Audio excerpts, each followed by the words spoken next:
Welcome to Now Playing Podcast Book Reviews. From fiction to nonfiction, graphic novels, and more, we're here to help you find something great to read. We hope you enjoy the show. Welcome to Now Playing Book Review. This is Stuart. And this is Jacob. And I'm here to say I've been broken by Breaking Dawn. Are we Breaking Bad? It was pretty bad, I gotta say. Getting to the fourth Twilight book. Here we are. Let's start with the title. Breaking Dawn. To me, that implies the coming of a happy ending, a sunny day, that this will all wrap up nicely, but in the process, something will be broken. Maybe a major character will die. That's what I'm thinking. Jacob, I'm looking at you. Not just you, Jacob, my partner on this, but thinking about Jacob Black. Yeah, to me, this dawn, the sun is rising, even though that's supposed to be bad for vampires, but that's a good thing, I guess, for these ones. We're past Victoria, so we're going to have a new threat. It's got to be the Volturi. That's what I'm thinking. That is the thing that's been lingering, and once they get over that, they could go on and have their happy ending. The other thing I thought of, just extracting names and all that, Victoria, Victorian age, we're entering a new era where maybe vampires are visible. So much about this. The Volturi is all about hiding vampires from humanity. Maybe this is their coming out party. Maybe when dawn breaks, well, we'll definitely see that Bella is going to become a bloodsucker, and she is not going to lose the family contacts that she feared she would. And you're always bringing up the titles and the book covers. I think this book cover is probably the most obvious. Not a whole lot of questions going on here. We have a chessboard. We're definitely going to have a chess game going on in this book. And yeah, we got a pawn and a queen. You know, you see Bella going from being human to a vampire, pawn to a queen, something with powers. It's pretty clear where this is going. My one critique, that queen should be red. The vampires, I think of red blood, and it's the opposite on that cover. The pawn is red. Yeah, let's dig into this a little further. Yes, this is the book in which Bella becomes a queen, but who is the pawn? Again, who can be sacrificed? That's the way that I'd look at this. Poor werewolf boy, right? So you're really wanting Jacob to die in this? It's not a want, it's a prediction. I'm Alice. I'm trying to gaze into the sky and say this will happen, and it just seems like Jacob has been a pawn piece. Or maybe Edward. Maybe it is that he will be sacrificed in order to, give her what she really wants, which is vampire life. I don't know. I'm not buying that. But yes, in large, what we see here is a chess game, a game of strategy in which our main heroine looks to be the victor. And I gotta say, this book, huge seller, of course. I feel like all these, Harry Potter, all these books that get these midnight releases, it doesn't matter if they're good or bad, they're gonna sell millions of copies. But I have to say, my wife, who was reading these as they were coming out, big fan of the books, this one did break her, and I'm sure we'll get into reasons why, but she had a negative reaction to this one, even being a fan of those first three novels. And it wasn't just the length, because this one is by far the longest at 755 pages. You're talking about a whole extra book. Yes. And it is kind of like 3 books in one. It's divided as such. We'll get different first-person narration in this one, which is crazy. Mm-hmm. But I sense that your wife's reaction is not an outlier, that this book, Stephanie Meyer did have to address its unpopularity, that everyone had been, it's tough. Endings are difficult, right? You have all this expectation. You built this fan base for years. Now you're going to tell them how it all winds up. And many people, no matter what ending you give them, will be disappointed it's not the one that they were hoping for.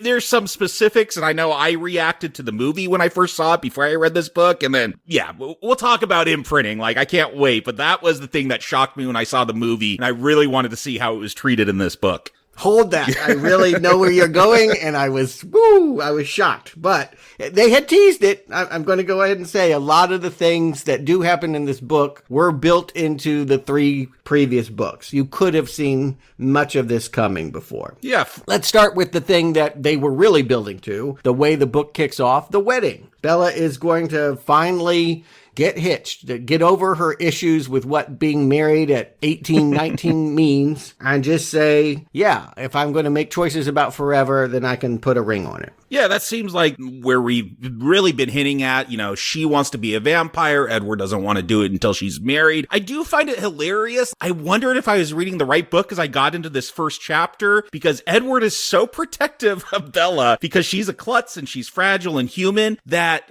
he buys her like an armored Mercedes that only the military can get or something. And like all these guys are jealous of her car. And I'm like, is this a parody? Am I reading the right book at this point? Like, this is really bizarre. Yeah, that was a strange way to begin. Yes, I get that Edward wants to protect her, but that she has the Cobra car or whatever now is just kind of hysterical. But they are hysterical. That all of this, people are out to get Bella. I don't know who that would be at this point. They took care of Victoria. They took care of James. They took care of Laurent. There really isn't a reason to think that anyone wants to get Bella, but she lives under a constant umbrella of persecution. And she's running out of room here. You know, like what she said is, I want to be a vampire.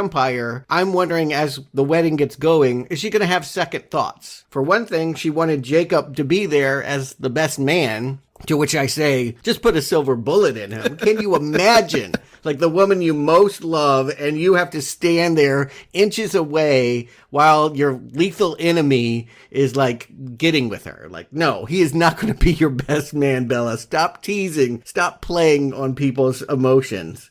I feel like she's real naive when she wants Jakob there. And what's interesting to me, again, I really want to do a Freudian dissection of Stephanie Meyer at times when I'm reading this stuff. Oh, we should. There is one part, like, as Bella and Edward are leaving the wedding, they've been hitched. She looks back and she sees her mom, and her baseball playing stepdad has her arm around her mom, whatever his name is, he doesn't matter. And then the mom is also holding hands with Charlie, and she's like, there's just so many ways love can happen. And it's so weird, because I'm assuming Meyer is a fairly conservative Mormon. Like, she went to BYU. I went to BYU, but that's because I got to go for free if I went there. But she went to BYU. She, like, didn't want to have a career. Like, these tell me she's a fairly conservative, traditional Mormon. And yet, like, I don't think she's trying to make an argument for polygamy, but, like, she is saying, yeah, there's different ways to have relationships. I want to know who her Jakob is, who this guy she friend zoned that she's still pining for. She has these very, I guess, liberal views on, like, relationships, which is bizarre coming from her. It doesn't feel liberal to me. It feels to me like she's a cock tease. It feels to me that she ultimately, what she wants is not to commit, but to have everyone desire her. And again, that game of, like, I can never actually give you my virginity because then I won't be special, but I'll tease it to you. And so poor Jakob, yeah, my best man, wisely, he seems like he was avoiding it, and then he crashes here at the end and really almost kills Edward. He almost loses control. And the other thing with this wedding, I get that they're introducing other vampire clans. I feel like a lot of characters are introduced in this book, especially towards the end. I don't know who they are. The writing's not good. I'm having a hard time following, like, who matters, and they're dropping more lore about immortal children at this wedding. Like, it's hard for me to follow because the writing's not that good, and why should I care about all these new vampires entering now just because there's a wedding? They have teased, and by teased, I mean drop sentences about Tanya and hanging out with Tanya. Sentences in 800-page books. Yeah. We have known that there is this quote-unquote Denali clan for a while, but this is the book in which they suddenly now are pivotal to a plot point. They come into the wedding. It's a big deal because they don't like werewolves, and there are a few werewolves here. But we do see Tanya, her blonde sister, Kate. It's mentioned she has another sister named Irene, who was the girlfriend of Laurent. This feels like a retcon. But that vampire that was friends with James that got killed in the second book, she's still mad at werewolves about that. She won't show up. But yeah, they blow in here, and it's mentioned that Carlisle, the doctor father of Edward, he considers them an extended family. He's hung out with them for centuries. But we're just meeting them, which is weird. Like, that is my problem. I just don't care about all these other vampires they're going to introduce because, again, the writing is not that great, and it feels like characters are brought in when they're needed to progress the storyline. Well, what it says to me is that basically Bella's running out of time with the vampire thing. You know, like the whole thing was, once I get married to you, Edward, you're going to turn me into a vampire. The fact that she's now meeting the extended family, the Denali clan, and they're all eyeing her and saying, we have centuries to get to know you. Ha ha ha ha. Yeah, like there's really no excuse anymore for her not to get turned undead. I mean, that's the only thing standing in the way. It's the only conflict of the first half of this novel. And what is your understanding? They bring up this idea of immortal children. Now, we had newborns in the last book, which are not newborns. They could be any age. A newborn is just newly bitten or newborns. Yes. Yeah, immortal children are different. Immortal children are if you look at the Gerber baby and go, I love those dimples. I love those twinkling eyes. Let's keep you this way forever, and then have a vampire bite that child. What I understand is that this was something that the Denali clan tried to do. Maybe out of a maternal instinct need. They just said, we want to have 2-year-old vampires around us. We like babies. That helps us feel like a family, like a fully integrated clan, as if we have children. Except children, I guess, are not as developed as even adolescents or adults. And if you turn them into a vampire, they become raging.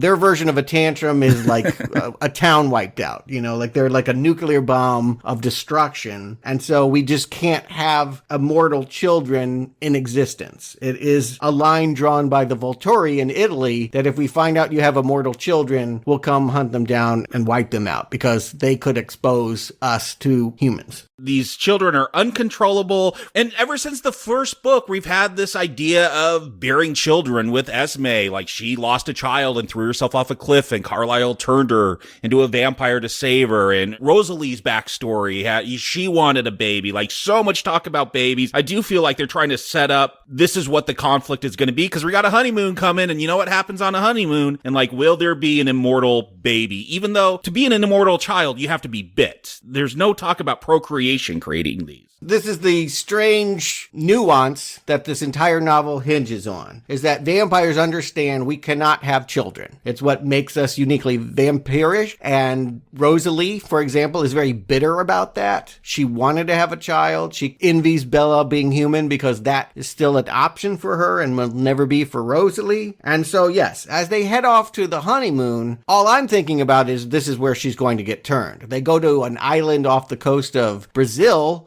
An island they own, like this is their wedding gift, an island. I want to marry a vampire for an island.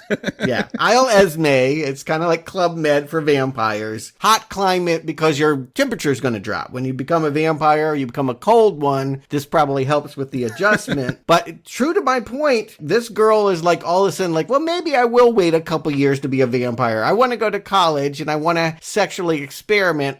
By that she means have more sex with Edward because they have a night of carnal passion. And it's funny when you and Arnie during the movie reviews, you're like, oh, I could see how they got 50 Shades of Grey out of this. Like, this is the moment where I got the 50 Shades of Grey, because she's like, yeah, I want to have sex while I'm human because I'm vulnerable and I could be hurt. And I want to do that Freudian dissection because it gets real kinky. Like how much Bella, like she likes sex because it's dangerous with Edward because he could hurt her. And we're going to see that. Like she gets covered in bruises. Bruises and battered. Her night with him ends up with her covered in bruises, and she doesn't feel bad, but he does. He feels like he is a monster because he inflicted such violence upon her. That does seem to be the crux of the 50 Shades of Grey relationship as well. It's like, I love you so much, why do I hurt you? And the girlfriend that's like, I can take it because we're going to be sanctified together. It's uncomfortable. I'll say that. It should be said, though, it's pretty chaste the way this is all described. Like, Bella will just wake up covered in feathers because, I don't know.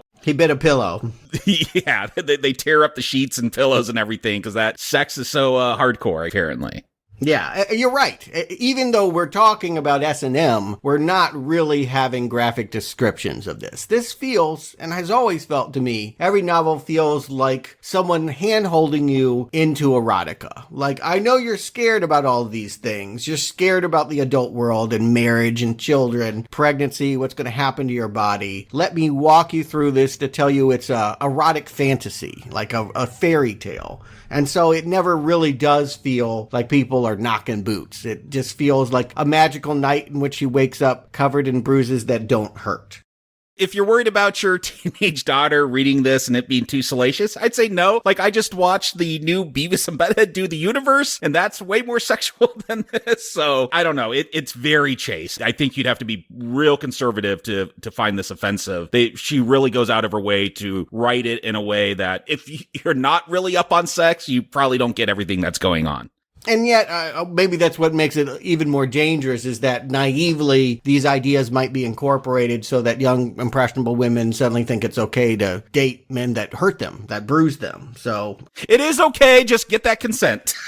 we changed that dynamic by having her suddenly grow a baby bump at an alarming rate. Bella is pregnant, and she's got some kind of supernatural hybrid that has never been existed before, or so it's thought. That she is still human, and there is something inside her that is not growing at the normal 9-month rate, but it's got vampire sperm and human egg. It's growing fast. The maid is worried. We'll get all this stuff about the maid. Like, she cleans up after the vampires, but she's also very afraid of them. Maybe that's a commentary on capitalism and the danger we put ourselves in to make a living. But yeah, she's craving those eggs, Bella is, and they got to get back to Carlisle because they don't know what to do about this baby.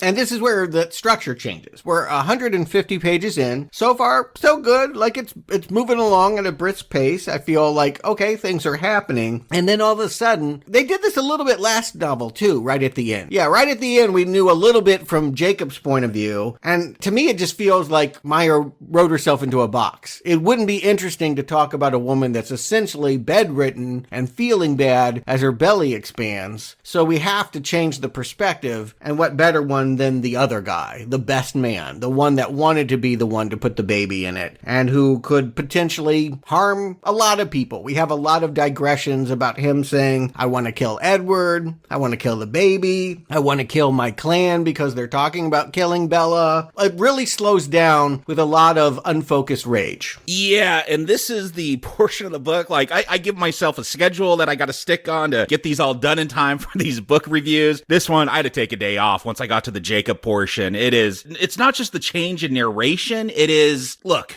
as we're recording this just a couple of days ago, Roe versus Wade was struck down, but I am thinking abortion this whole time. Like, all this talk about these vampires, like, they want to get this baby out. They're afraid of it. So it feels like, to me, like the subtext is, let's abort the baby, to the point where Edward goes to Jakob and is like, look, talk her into letting us get rid of this baby and you can impregnate her. Like, that is crazy to me. Like, you could cuck me, you could impregnate my wife, give her a real baby, just talk her to letting us kill this one. Mm-hmm. Or you could kill me if she dies in labor with this child. Like, that's, yeah, they have a strange pact that sort of makes them friends from this point on. I don't feel like, Jakob versus Edward's thing is a factor for the rest of the novel. It's much more about who's going to hurt Bella and what's going to happen to this child. And I knew, at many points in this novel, I knew early on, I went and became Alice and was like, I know that she's going to get pregnant. And I knew the more they were talking about Jakob and this baby, I was like, he's going to imprint on the baby. They already told you there was a werewolf last novel that fell in love with a 2-year-old. And I'm like, and I thought, wow, you don't do that. That's just too much taboo connected with that. But now I could see it was foreshadowing. And when it happens at the end of this Jakob passage, all of a sudden he is beyond controlling his emotions. He must have this baby girl. It's real bizarre, and I'm so sad this was spoiled for you from when we get to that movie, because this was one of the shocking things to me when I saw the movie. Reading the book, it comes off a little bit different because they'll tease it at the end of this Jakob section of the book, and then they'll pick it up again. But yeah, the fact that he's going to imprint on a baby, and this is like romantic love, like he's going to be with this baby forever to protect it. And he is like, 17, 18 at this point. This is where it lost my wife when she was reading these originally. Again, I saw the movies before this, so I was looking for it this time, but I was biting my tongue with the last book when you're like, I think that this means Jakob's going to imprint on Bella. I'm like, there's that 2-year-old story for a reason. Mm-hmm. Yeah, I agree. They had tricked me into thinking that he was already imprinted, that Bella was his one. But I don't know, in this one, he kept going on about he hasn't imprinted yet. And I was like, well, then what are they waiting for? And then I went, click, oh my God. And, they also play the game of like, well, we think the baby's a boy. Yes. And I'm like, it doesn't matter. Boy, girl, or non-gender defining, he is going to fall for that baby. And sure enough, that is how they take him out of the love triangle equation. I'm trying to do this book a favor. Obviously, they're not implying that it's normal for adults to have carnal or even romantic relationships with infants. That would be sick and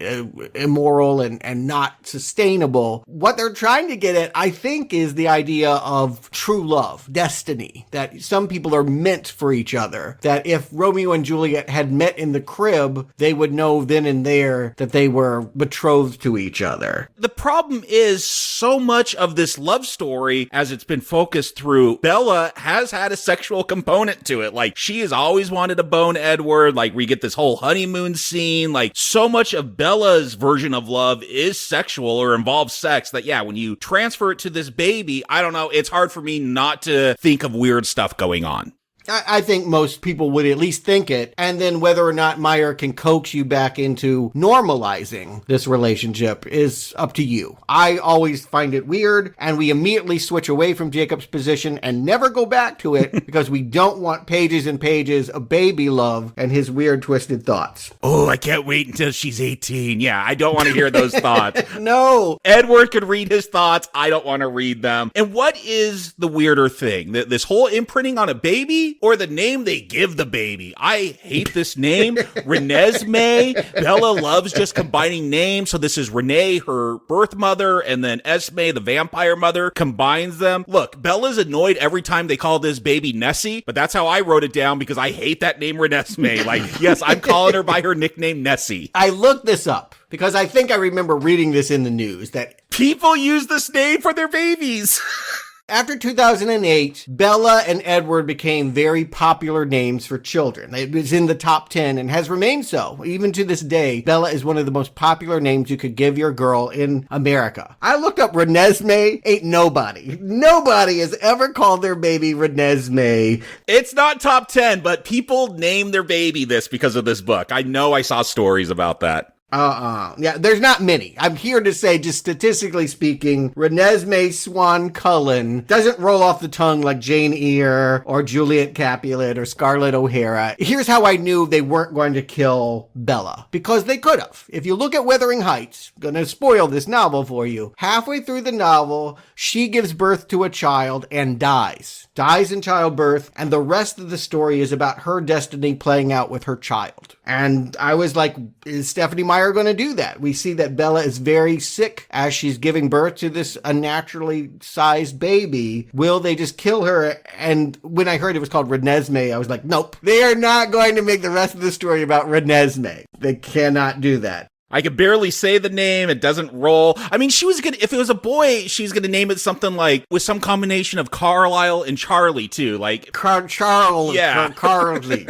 Oof. Maybe we can hope for another child, but I don't think so because Bella is now a vampire. So that makes her infertile now. She gets bit in order to save her life because she's losing so much blood passing this child. It's Edward, right? That the baby bites her, but Edward is the one that infects her. I don't know if the baby bites her. The baby is taking all her sustenance. That's why Bella's got to go around drinking blood bags to feed this baby. Like, I don't know what that does to your digestive system. They got to get this baby out, and it's weakened Bella so much. She's on the verge of dying, so let's bite her to save her life, finally. So we're about halfway through this 750-page novel, and, there have been lulls, but by and large, I've been curious about getting to this moment and what it's going to mean. And then Stephanie Meyer just wipes away all the problems that were predicted. I want to just point out, why was it a bad idea for her to become a vampire? Well, one, Edward wouldn't like her anymore. She wouldn't have that human smell, and she would be undesirable. Except Edward still thinks she's great, and they go off hunting antelope together and elk and tear up forest animals. She does not seem to want to hang out with that baby. I know that,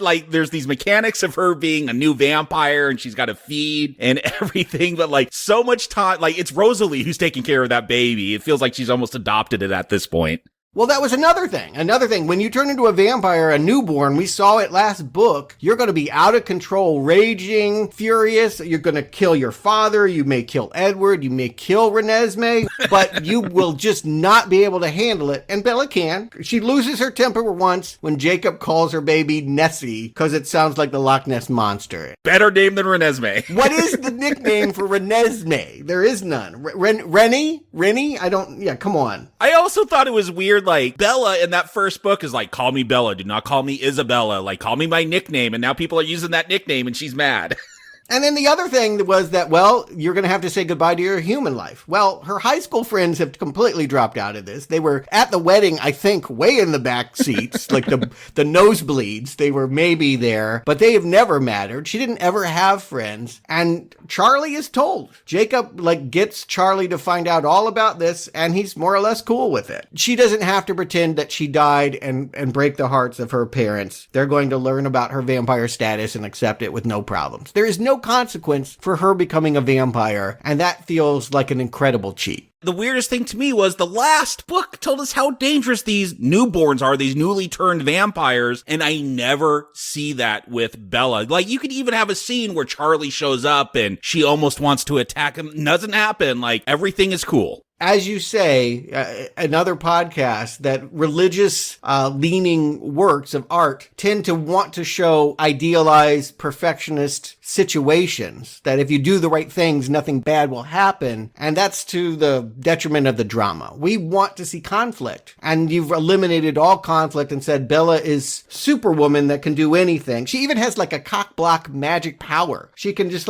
shield everyone from all things that are bad. Yeah, we were told, again, back in that first book, whatever human trait is your strongest, that gets kind of turned into a superpower when you're a vampire, more or less. So I was wondering, what is Bella's superpower? I couldn't remember from seeing those movies, but she's got to have one because I know there's a big conflict at the end with the Volturi. So it's that she's just defensive. So she can create shields. So she wouldn't let anyone into her life. So that gives you shield powers. Yeah, the way that she still guarded her virginity, she can now guard anyone from any threat. And yeah, that just feels, so Bella. Just so Bella. But, all right, so what's the conflict for the next 350 pages? Well, we're told the Volturi are not going to like this. Because they wiped out immortal children and she's had a child, they won't like it when they eventually find out through a long-winded digression in which Irina, the angry Denali family vampire, finds out about the child and goes and tells them. We have to wait forever.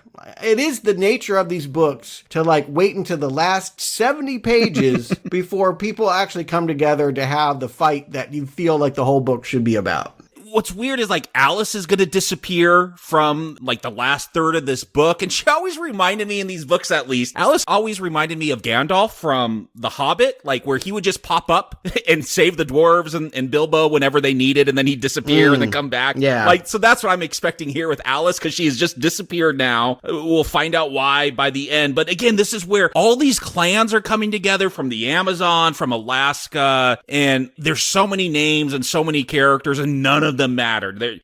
Let's be clear. This is all happening in the last 100 pages. We suddenly are learning 12 new characters. Yeah, and so I'm thinking, we're building up for a giant war. So we got to know all their powers and get to know all that. A lot of strategy laid out. I feel like I'm watching a chess game, and that's not a good thing. Those are boring. Speed chess. When it's time to play, 70 pages are left. I don't know how much battle you can really do and all of that. How about none?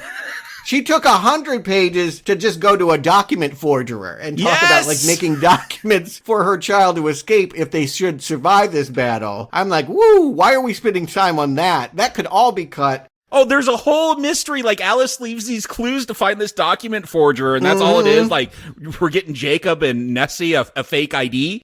Yeah, I can't believe so much time is considered for that. And then when it's time to get this battle, you're right. Alice pops back up like Gandalf at the end to wave her magic wand and say, don't worry, this is not something we need to worry about. Even though Renesmee looks like a creature that could grow into a threat. It's happened before in Africa with this guy named Nahul. Yeah, and they're going to bring, again, I wish this character was set up, but it's just out of nowhere. Oh, yeah, there's also another immortal child that didn't eat everyone, so everything's good, right, Volturi? I mean, Deus Ex Machina. This is exactly what they teach you not to write when you're writing creative fiction. Don't have a character no one's met pop in at the last 20 pages to go, poof, none of this matters. That is terrible writing, always. Apparently, I've never read The Merchant of Venice, but that was a big inspiration for this novel, and I guess there's a whole chess game, and they don't actually have a battle in that one. So, yeah, there's a clue that Alice leaves. It's on a page of The Merchant of Venice. I guess Stephanie Meyer said that was her way of hinting at where this was going to go.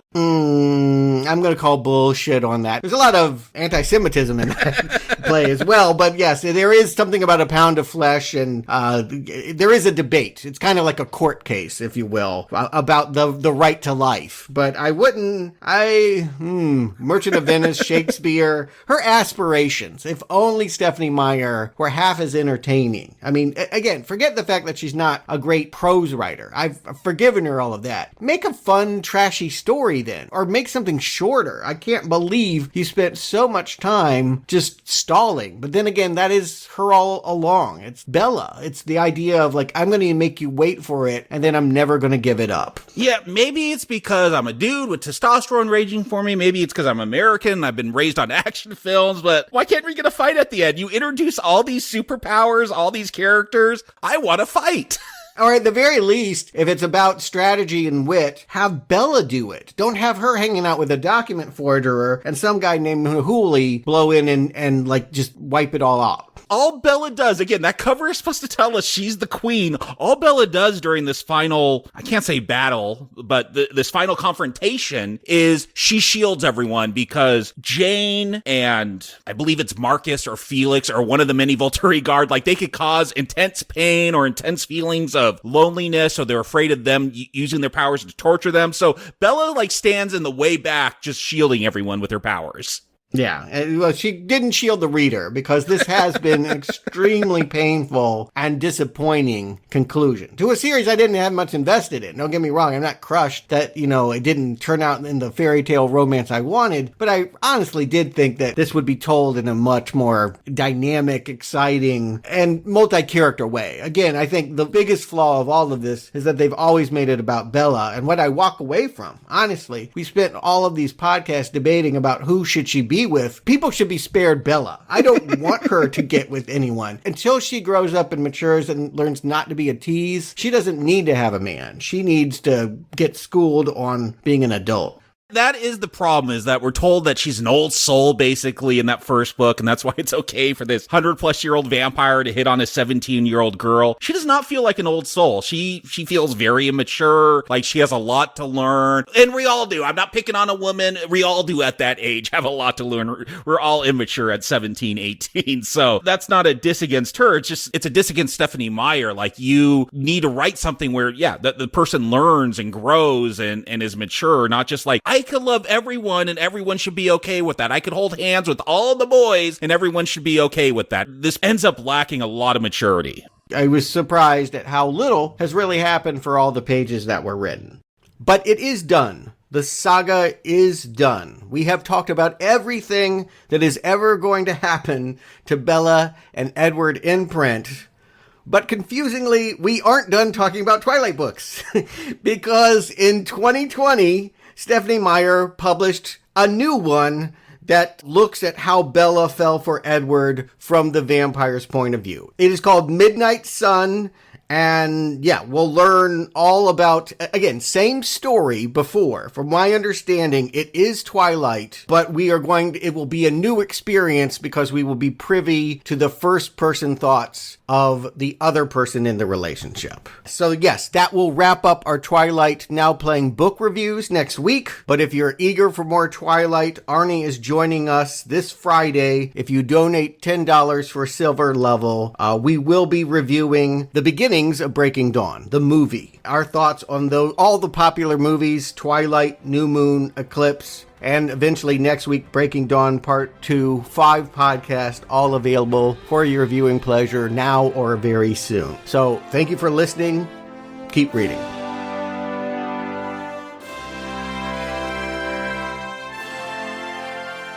Thank you for listening to Now Playing Podcast Book Reviews.